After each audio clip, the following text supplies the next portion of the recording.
Bismillahirrahmanirrahim.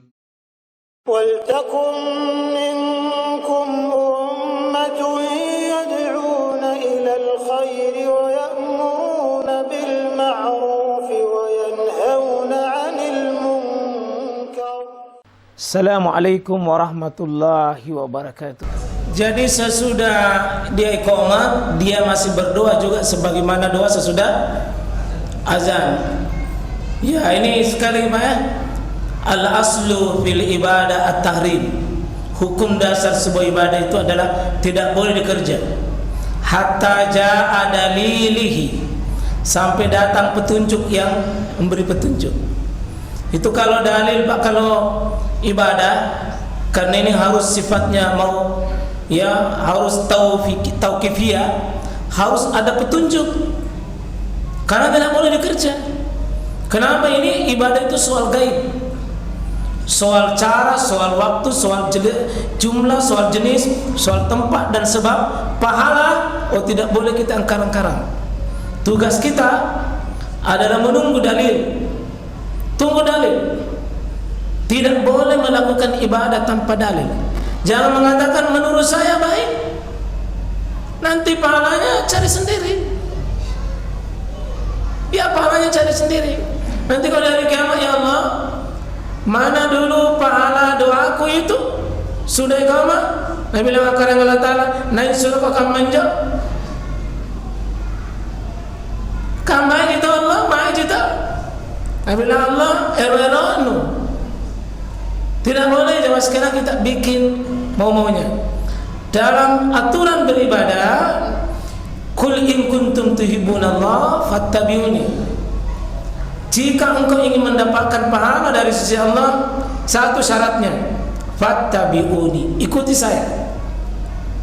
Rupanya Nabi ini penjelas syariat, bayanut tasyri', menjelaskan ini syariat.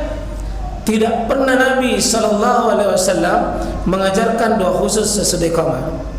Tinggalkan Pak yang memang tidak ada petunjuk. Jangan kita lebih pintar daripada Rasulullah SAW. Kenapa? Ma baqiya syai' ma yuqarribu ilal jannah hatta qad buyyina lakum.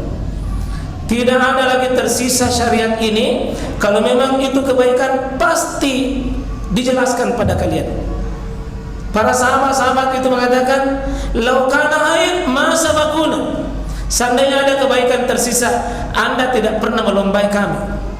Karena sahabat itu paling bagus ilmunya, paling bagus amalnya, paling bagus akidahnya. Rupanya tidak ada. Kalau ada Pak, ada tertulis.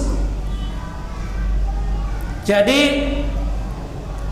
kalau ditunjukkan doa sesudah azan, itu saja. Tidak ada khusus doa sesudah iqamah. Ya, fadal ya. Ada juga Ustaz mengajar kalau sudah iqamah, kita berdiri, kita baca doa, Rabbi a'udzubika min hamazatis syayatin wa a'udzubika Rabbi ayatul. Tidak ada Hadisnya sahih, tetapi bukan untuk tukang azan. Itu dipakai sekali waktu kalau kita mau takbir Pak dan ada gangguan. Ketika kita mau takbir tapi konsentrasi susah, maka kita berlindung dari gangguan setan. Itu hanya sesekali. Jadi begitu kita mau berdiri sholat Pak, kata Nabi sallallahu alaihi wasallam, "Iza qumta ila shalah," kalau Anda sudah mau sholat, cukup fastaqbil kiblat, cukup menghadap kiblat, cukup menghadap kiblat, summa fakabbir, kemudian takbir. Tidak ada doa khusus. Kalaupun ada doa khusus seperti tadi hadisnya sahih, riwayat Tirmizi, tetapi tidak untuk tukang azan, tidak juga untuk imam. Siapa saja yang mau bertakbir lalu ada gangguan-gangguan syaitan Pak, termasuk bisa menambah baca qul a'udzu birabbin nas, karena itu gangguan pada dirinya. Tapi jangan menjadi sebuah amalan rutin. Hadisnya sahih, tapi tempatnya yang tidak sahih. Kadang-kadang ada hadis sahih, tapi di mana kita pakai? Ayat Ada, itu semuanya sahih. Tapi nanti salah penggunaan ayat. Demikian juga hadis, Pak. Nah, fadal. Ada? Kapan bacaan doa sesudah apakah yang mendengarkan azan yang sudah azan ini atau yang lagi melaksanakan azan? Yang baca doa Allahumma rabb hadhihi da'wati tammah. Ya. Allahumma rabb hadhihi da'wati tammah was-salatil qa'imah a'ti Muhammadil wasilah wal fadilah wa ba'athu maqama mahmudan alladzi wa'atta. Aslinya yang mendengar azan. Karena teksnya begitu. Idza sami'ta, apabila kalian mendengar. Berarti mendengar.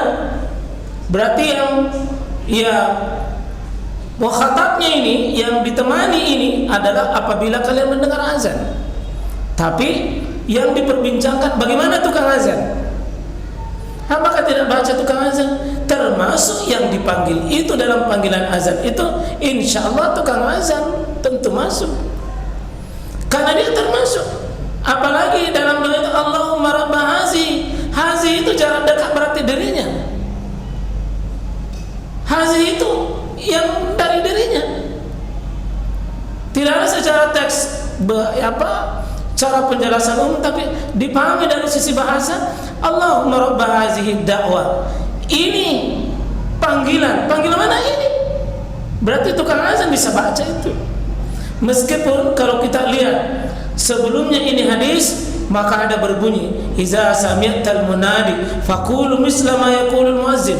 Apabila kau mendengar azan, maka ucapkanlah sebagai amanah yang diucapkan oleh tukang azan. Lalu summa taqul, kemudian kamu mengucapkan Allahumma rabb hazihi da'wah. Kemudian ada sebelumnya mengucapkan Allahumma sholli ala Muhammad wa ala Muhammad.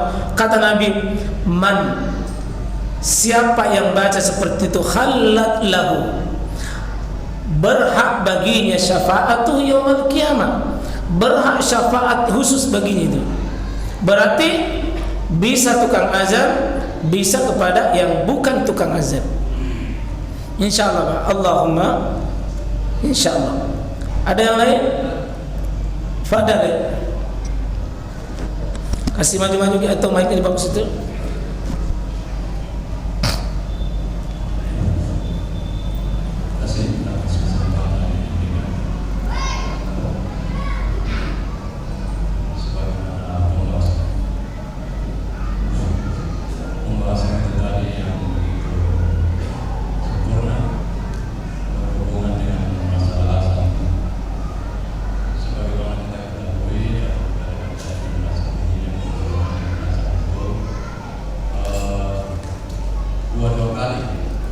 Ya.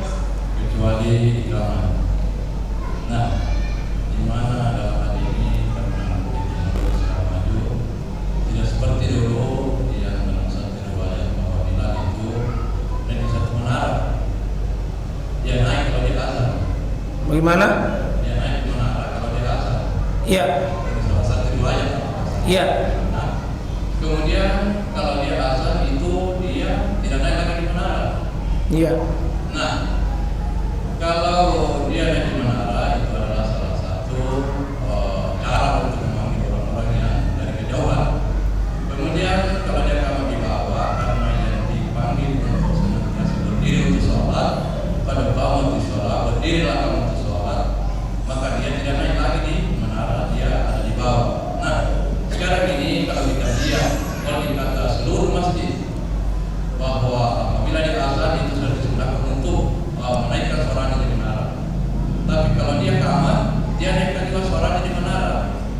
Nah, apakah ini tidak menyalahi daripada ucapannya tadi atau kamarnya itu? Karena ada kaum di salat yang ada di pagi itu saat itu berdiri salat adalah yang sudah ada di dalam masjid atau yang sudah ada di sekitar masjid. Nah, bagaimana kalau sudah jauh dari kejauhan? Kemudian ini pada kaum salat di bawah menara. Nah, apakah ini dua-duanya sunnah? Boleh dinaikkan kamar dan azan? Iya. Itu, Ustaz. Baik. Alhamdulillah, jadi Untuk lafaz azan itu ada di sini sebutkan Nabi Mahzura anan Nabi sallallahu allamahul azan. Itu Nabi mengajarkan Abi Mahzura. Ini azan terakhir yang diajarkan Nabi, Pak. Azan terakhir. Itu azan terakhir Nabi ajarkan kepada tukang azan terakhir juga yang diajar Nabi. Itu setelah Fathul Makkah. Dari jarak azan pertama ke azan terakhir ini itu jaraknya sekitar 8 tahun baru muncul azan terakhir.